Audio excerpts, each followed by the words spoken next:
तो दोस्तों आज हम पढ़ेंगे हिंदी व्याकरण में शब्द। शब्द कहते किन्हें हैं, शब्द कितने प्रकार के हैं। ठीक है दोस्तों, तो आज हम अध्ययन करेंगे व्याकरण का बहुत ही महत्वपूर्ण टॉपिक है ये शब्द। ठीक है, इस टॉपिक से हिंदी में कम से कम आपको 3 से 4 क्वेश्चन हर पेपर में मिलने ही मिलने हैं। ठीक है दोस्तों, कम से कम 3 से 4। ठीक है, तो इसको अच्छे से पढ़िएगा। तो हम स्टार्ट करते हैं। तो दोस्तों हमारा आज का है शब्द। शब्द कहते किन्हें हैं, शब्द होते क्या है। तो दोस्तों वर्णों की सार्थक एवं स्वतंत्र इकाई को शब्द कहते हैं। ये हमारी परिभाषा है। वर्णों की सार्थक एवं स्वतंत्र इकाई को शब्द कहते हैं, ये परिभाषा है। शब्द कहते किन्हें हैं, दो वर्ण जब आपस में मिलते हैं उन्हें शब्द कहते हैं। नहीं, जब दो वर्ण आपस में मिलकर एक सार्थक शब्द की उत्पत्ति करते हैं तो उसे शब्द कहते हैं। जैसे मान लीजिए मेरे पास एक वर्ण है ज और दूसरा वर्ण है ल, तो इसको अगर मैं जोड़ूंगा तो क्या बनेगा, जल। जल जल क्या है, जल एक सार्थक शब्द है जो एक अर्थ का आभास करा रहा है। जल क्या है, जल शब्द सुनते ही हमारे माइंड में एकदम पानी की आकृति बनती है। ठीक है, तो क्या है ये है शब्द। अगर मैं आपको यही ल और ज दो वर्ण दे दूं और उनको जोड़ दूं तो लज। लज का कोई अर्थ है नहीं, तो ये शब्द माना जा सकता है नहीं। तो दोस्तों ये स्पष्ट नहीं है। ठीक है, तो इसलिए इसे शब्द नहीं कह सकते। जल को हम शब्द कहेंगे, दूध को हम शब्द कहेंगे। ठीक है, जिसके अर्थ सार्थक हो। ठीक है, तो दोस्तों शब्द की परिभाषा पढ़ी। अब पढ़ेंगे हम शब्द के भेद, शब्द के प्रकार। ठीक है, तो दोस्तों शब्द के भेद और शब्द के प्रकार कितने होते हैं, 4 प्रकार के होते हैं। शब्द के भेद या प्रकार कितने होते हैं, शब्द के भेद या प्रकार 4 होते हैं। कौन कौन से होते हैं। पहला होता है स्रोत उत्पत्ति के आधार पर। ध्यान देना, स्रोत उत्पत्ति के आधार पर शब्द। ठीक है, दूसरा है रचना बनावट या व्युत्पत्ति के आधार पर। 2 रचना बनावट या व्युत्पत्ति के आधार पर 2। और तीसरा है हमारा विकार, प्रयोग या रूप परिवर्तन के आधार पर। और चौथा है हमारा अर्थ के आधार पर। ठीक है दोस्तों, तो शब्द के 4 भेद हो गए। स्रोत या उत्पत्ति के आधार पर, रचना या बनावट या व्युत्पत्ति के आधार पर, तीसरा है हमारा विकार रूप परिवर्तन के आधार पर, चौथा है अर्थ के आधार पर। तो दोस्तों अब हम पढ़ते हैं पहला, स्रोत या उत्पत्ति के आधार पर किस किस टॉपिक को हम पढ़ेंगे। ठीक है, तो स्रोत या व्युत्पत्ति के आधार पर 4 प्रकार के शब्द आ जाएंगे। इसमें भी 4 प्रकार के शब्द होंगे। तो हमारा जो पहला होगा, इसमें हमारा तत्सम आएगा, इसमें हमारा तद्भव आएगा, देशज आएगा, विदेशज आएगा, और विदेशज में हम पढ़ेंगे संकर शब्द। ठीक है, तो दोस्तों तत्सम, तद्भव, देशी, विदेशी, ये शब्द क्या है, स्रोत या उत्पत्ति के आधार पर है। ठीक है, तो दोस्तों थोड़ा सा जान लेते हैं तत्सम के बारे में। तत्सम क्या है दोस्तों, तत् जमा सम, तत् जमा सम, तत् धम सम। तत् मतलब उसके, सम मतलब समान, यानी कि उसके समान शब्द। किसके समान शब्द, हिंदी बोलते हैं। हिंदी की उत्पत्ति किसके समान, कहां से हुई है, संस्कृत से हुई है। तो दोस्तों किसके समान शब्द, उसके समान शब्द। किसके समान शब्द, संस्कृत के समान शब्द। ठीक है, वे शब्द जो संस्कृत के समान शब्द हिंदी भाषा में ज्यों के त्यों प्रयोग किए गए हों तो क्या कहलाएंगे, तत्सम शब्द। एग्जाम्पल देख लो, जैसे कि अग्नि। ठीक है, जैसे कि अग्नि, वायु। ठीक है, हस्त, ये क्या है, तत्सम शब्द है। उसके बाद हमारा है तद्भव। तद्भव, तद्भव यानी कि तद्भव उसके, यहां पे भव से क्या होता है, ये तो हो गया तत्सम, उसके समान। उससे बिगड़े हुए, ठीक है, तद्भव को मानेंगे उससे बिगड़े हुए, उससे भटके हुए। तद्भव, भव से मतलब भटकना, यानी कि संस्कार से भटके हुए, संस्कार से बिगड़े हुए शब्द को क्या बोलेंगे हम? तद्भव शब्द, ठीक है। जैसे अग्नि का हम यहां पे कर देंगे आग। अच्छा, तद्भव शब्द मतलब कैसे कहेंगे भाई? जैसे मैं अग्नि बोलता हूं, अग्नि अग्नि अग्नि, तो अपने मुख सुख के आधार पर इस शब्द को जो हम बोलेंगे, जैसे सपोज कि मैं तोतला हूं, ततलपले तपले तमादे तपदे, तोतला हूं, तो अग्नि तो तेते तोलूंगा, अदनी तो अदनी अदनी अदनी बोलूंगा, अदनी अदनी बोलूंगा। अदनी के बाद फिर किसी और व्यक्ति ने अपने मुख सुख के आधार पर इस शब्द का उच्चारण किया, तो ऐसे बिगड़ते बिगड़ते अग्नि से आग हो गया। तो आग क्या है? तद्भव, ठीक है। अर्थात आग क्या है? तद्भव। एक चीज और ध्यान दीजिएगा, तत्सम जो शब्द होते हैं वो थोड़ा संस्कृत, एक सम्मानित टाइप के शब्द मिलेंगे आपको, एक लिपिक शब्द मिलेंगे आपको, एक जैसे जो पुस्तकों में जिनका प्रयोग होता है, सांस्कृतिक पुस्तकों में जिनका प्रयोग होता है, उस तरीके के शब्द मिलेंगे तत्सम। लेकिन तद्भव आपको थोड़े से आपकी भाषा के आधार पर, आपके आसपास के, आपके लोकल लैंग्वेज के शब्द मिलेंगे, ठीक है। हाँ, अब आता है हमारा देशज शब्द। देशज शब्द किन्हें कहते हैं? वे शब्द जिनकी उत्पत्ति अपने अड़ोस पड़ोस में हुई हो, अपने सीमित क्षेत्र में हुई है, जिस क्षेत्र में हम रहते हैं। देसी शब्द कहते हैं। देसी शब्द का तो आपको पता ही है, जैसे लोटा, झोंपड़ी, ठीक है। तो इस तरीके क्या है, ये देसी शब्द, देसी शब्द, ठीक है। उसके बाद आ जाएगा विदेशज। विदेशज वे शब्द जो हमारी भाषा में किसी बाहर से आए हो, जैसे बाहर के देशों से आए हो, ठीक है। जैसे पुर्तगाली भारत में आए, पुर्तगाल से आए, फ्रांसीसी भारत में आए, फ्रांस से आए, ठीक है। फारसी लोग हैं, उर्दू के लोग जो आए हैं, ठीक है। तो अरबी के लोग आए हैं। तो इन चीजों के जो इनके जो कुछ शब्द है जो हम यूज करते हैं हिंदी भाषा में भी, ठीक है दोस्तों। तो इसमें क्या है, इसमें विदेशी शब्द में जैसे मान लीजिए अंग्रेजी का है कलेक्टर। कलेक्टर शब्द हम मतलब डीएम शब्द का हिंदी भाषा में बहुत कम प्रयोग करते हैं, बोलेंगे कलेक्टर साहब, ठीक है। डॉक्टर, हम चिकित्सक शब्द का बहुत कम प्रयोग करते हैं हिंदी भाषा में। हम ये नहीं कहेंगे कि अगर हमारे घर में किसी को मतलब बीमार हो गया, हम उसको ये नहीं बोलेंगे भाई चिकित्सक को बुला के लेके आ, हम बोलेंगे भाई डॉक्टर को बुला के लेके आ, ठीक है। तो इस तरीके से हिंदी भाषा में उन शब्दों का प्रयोग इतना अधिक हो गया है कि हम उन्हें हिंदी भाषा में जो कहते हो प्रयोग करते हैं, ठीक है। विदेशज हो गया। अब विदेशज शब्द का मैं बता दूं, जैसे हमारे देशज का ले लो एग्जांपल लोटा, उसके बाद हमारा आ जाएगा एग्जांपल है विदेशज का डॉक्टर कर लो। अब आता है इसी में संकर शब्द। संकर शब्द जैसे कि संकर शब्द वे शब्द होते हैं जो दो भाषाओं के शब्दों से मिलकर एक शब्द का निर्माण करते हैं। जैसे कि रेलगाड़ी। रेलगाड़ी क्या है? संकर शब्द है। रेलगाड़ी क्या है? संकर शब्द है। रेल क्या है? अंग्रेजी का शब्द है, ठीक है। तो रेलगाड़ी, और गाड़ी का क्या है? हिंदी का शब्द है। तो रेलगाड़ी क्या हो गया? संकर शब्द हो गया, ठीक है दोस्तों, समझ गए। तो संकर शब्द का हमने जान लिया आपके अभी। संकर शब्द कहते हैं रेलगाड़ी।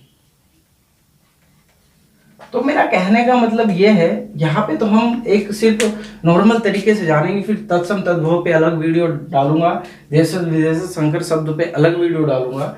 अब आता है हमारा रचना या बनावट या व्युत्पत्ति के आधार पर। रचना या बनावट या व्युत्पत्ति के आधार पर शब्द कितने प्रकार के होते हैं? 3 प्रकार के। तो दोस्तों रचना, बनावट या व्युत्पत्ति के आधार पर शब्द 3 प्रकार के होते हैं। क्वेश्चन आ जाएगा कि रचना के आधार पर शब्द कितने प्रकार के होते हैं? ऑप्शन दे देगा 2, 3, 4, 3 प्रकार के। क्वेश्चन आ जाएगा उत्पत्ति के आधार पर या स्रोत के आधार पर शब्द कितने प्रकार के होते हैं? ऑप्शन देगा 1, 2, 3, 4 प्रकार के होते हैं, ठीक है। उसके बाद इसमें जो होते हैं, इसमें हमारा रूढ़ शब्द आता है, इसमें हमारा यौगिक शब्द आता है, योग रूढ़ शब्द आता है। ये होते हैं रचना या बनावट के आधार पर, ठीक है, या व्युत्पत्ति के आधार पर। अब रूढ़ शब्द कहते किन्हें हैं? देखो दोस्तों, वे शब्द, रूढ़ शब्द वे शब्द होते हैं जो एक या दो से अधिक वर्णों के मिलने से बनते हैं। दो या दो से अधिक वर्णों के मिलने से बनते हैं और ये सबसे छोटे से छोटा शब्द बनता है। और इसमें क्या होता है, ये ऐसा शब्द बनता है कि इसके टुकड़े करने पर इसका अर्थ नहीं निकलता। एक ऐसा शब्द बनता है, एक वे शब्द जिनके टुकड़े करने पर उनका अलग अलग कोई अर्थ नहीं निकलता, निरर्थक होते हैं, वो क्या कहलाते हैं? रूढ़ शब्द कहलाते हैं। ठीक है, मतलब वो छोटे से छोटा, वो बड़े से बड़ा शब्द जिसके टुकड़े करने पर कोई अर्थ नहीं निकलता, वो क्या कहता है? रूढ़ शब्द कहलाता है। जैसे जल, जल के अगर मैं दो टुकड़े करूं, जल, ज का कोई अर्थ है? नहीं है ना। ल का कोई अर्थ है? नहीं है ना। सेना, सेना के दो टुकड़े करूं मैं, ठीक है, से और ना, से का कोई अर्थ है? ना का कोई अर्थ है? नहीं है ना। तो मतलब यही है कि रूढ़ शब्द कहते कि नहीं, वे शब्द जिनके टुकड़े करने पर कोई सार्थक अर्थ नहीं निकलता। ठीक है, जैसे ज, ये ज मैंने अलग कर दिया, ल अलग कर दिया, इन दोनों का कोई अलग अर्थ नहीं है। तो इसमें ज और जल और सेना, ठीक है, जल, सेना, रोटी, ठीक है, इस तरीके के शब्द क्या हो गए? आटा, इस शब्द तरीके के शब्द क्या हो गए? रूढ़ शब्द हो गए। उसके बाद आता है यौगिक। ठीक है दोस्तों, तो वे शब्द जो दो सार्थक शब्दों से मिलकर बने हो, सार्थक मतलब जिनके अर्थ हो, ठीक है, वे शब्द जो दो सार्थक शब्दों से मिलकर बने हो और जिसका विभाजन करने पर, जिसका खंडन करने पर, जिस शब्द को तोड़ने पर उनके अलग अलग अर्थ सामने आते हो, क्या कहलाते हैं? यौगिक कहलाते हैं, यौगिक शब्द कहलाते हैं।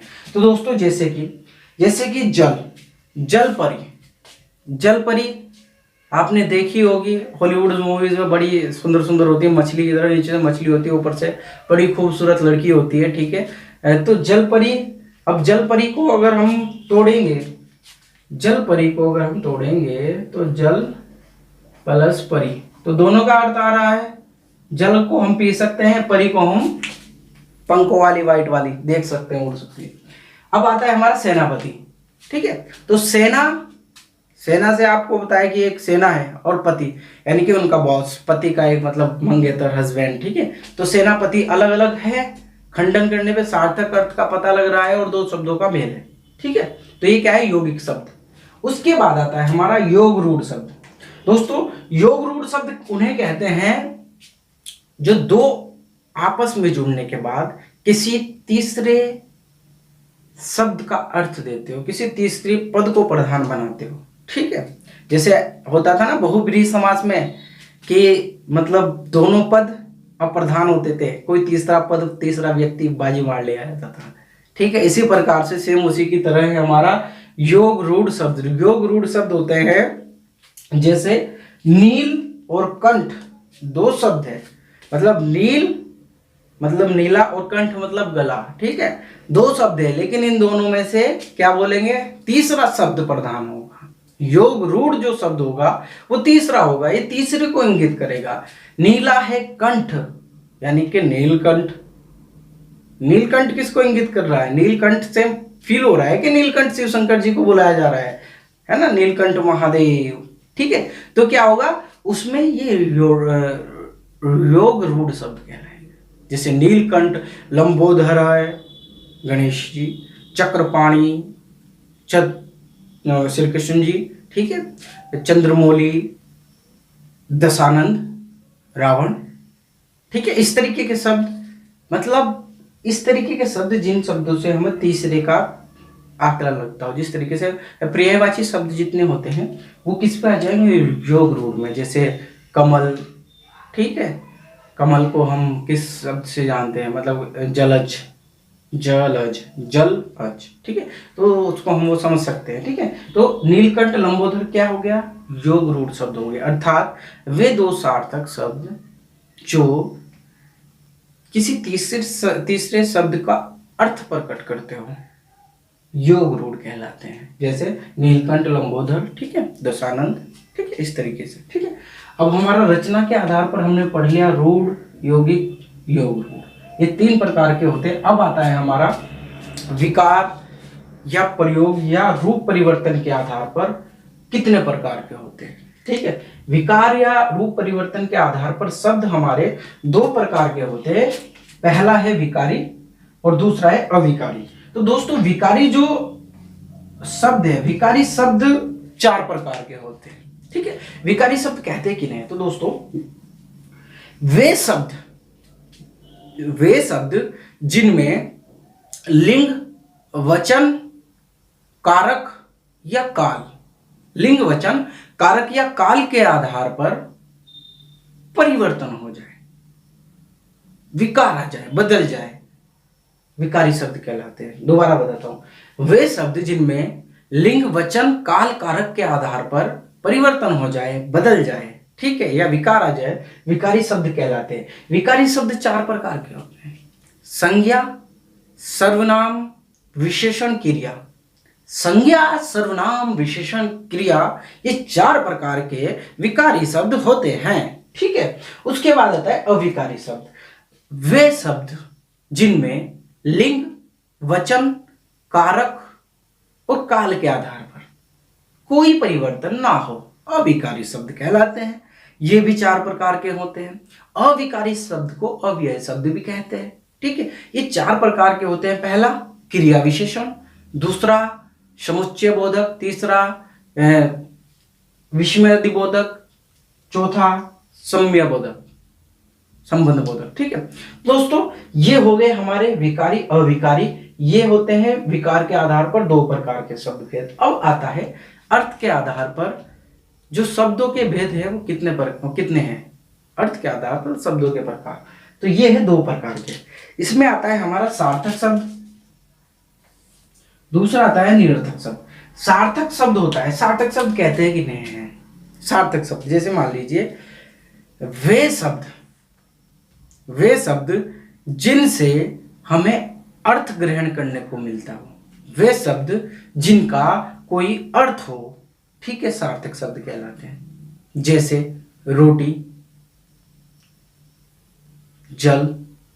ठीक है, रोटी को सुनते ही क्या है, रोटी के एकदम चपाती भूख वाली फीलिंग आएगी। ठीक है, तो रोटी से क्या है, रोटी क्या है, सार्थक शब्द। और रोटी को अगर मैं राटी लिख दूं तो राटी का कोई अर्थ है नहीं है, तो वही निरर्थक है। अर्थात जिस शब्द का अर्थ हम ग्रहण नहीं कर सकते, समझ नहीं सकते, ठीक है, उसे निरर्थक शब्द कहेंगे। ठीक है, तो दोस्तों सार्थक शब्द चार प्रकार के होते हैं। सार्थक शब्द चार प्रकार के होते हैं, एकार्थी, अनेकार्थी, अनेकार्थी, समानार्थी या विपरीतार्थी। दोबारा बताता हूं, एकार्थी, अनेकार्थी, पर्यायवाची अर्थात समानार्थी, विलोम अर्थात विपरीतार्थी। ठीक है, तो दोस्तों अगर आपको हमारी ये वीडियो अच्छी लगी हो तो प्लीज लाइक, शेयर, कमेंट जरूर कीजिएगा, शेयर तो जरूर कर दीजिएगा यार। उसके बाद मैं बता देना चाहता हूं कि हमारी जो इसमें वीडियो आएगी तत्सम ऐसा पढ़ाऊंगा कि आप मजा आ जाएगा। देशज विदेशज संकर शब्द कहते कि नहीं, इनको सही डिटेल में 5-5 10 मिनट की वीडियो आएगी, लेकिन ऐसी आएगी कि आप कभी नहीं भूलेंगे। ठीक है, तो दोस्तों विदा लेते हैं, अगली वीडियो में मिलते हैं, नमस्कार।